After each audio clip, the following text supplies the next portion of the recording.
बिस्मिल्लाहिर्रहमानिर्रहीम। अस्सलामु अलैकुम। आज जुमेरात को आपके अमाल पेश किए जाएंगे। ये दुआएं पढ़ लें, नामा अमाल नेकियों से भर जाएगा और अल्लाह सुब्हानहू व तआला आपकी मग़फ़िरत फरमा देंगे।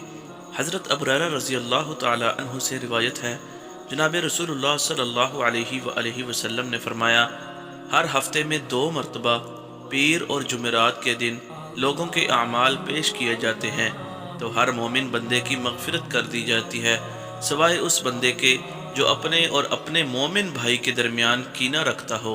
कहा जाता है कि उनको छोड़ दो या उन्हें मोहलत दे दो यहाँ तक कि ये दोनों रुजू कर लें। तो दोस्तों, आज मैं आपको 2 ऐसी दुआएं पढ़ना सिखाऊंगा जिन दुआओं के पढ़ने से इंशाअल्लाह ताला हमारे नामे आमाल नेकियों से भर जाता है। और आज जुमेरात का दिन है और हम सब के नामे आमाल पेश किए जाएंगे अल्लाह के यहाँ, तो क्यों ना हम ये दुआएं पढ़ लें और हमारे नामे आमाल नेकियों से भर जाए और अल्लाह सुब्हानहू व तआला हम सब की मग़फ़िरत फरमा दे। दुआएं समात फरमाएं। बिस्मिल्लाहिर्रहमानिर्रहीम। अऊज़ु बिल्लाहिस समीइल अलीम मिनश शैतानिर रजीम।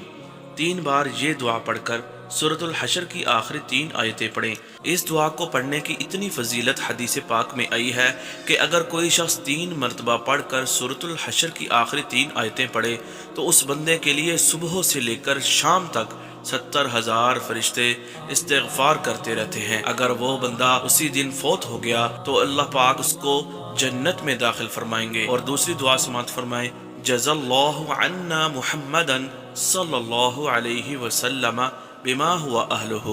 और इस दुरूद पाक की फजीलत इतनी है कि 70 लिखने वाले फरिश्ते 1000 दिन तक इसका सवाब लिखते रहते हैं। अल्लाह सुब्हानहू व तआला हम सबको इन दुआओं को पढ़ने की तौफीक अता फरमाए और इन दुआओं के सदके अल्लाह पाक हम सब की मग़फ़िरत फरमाए।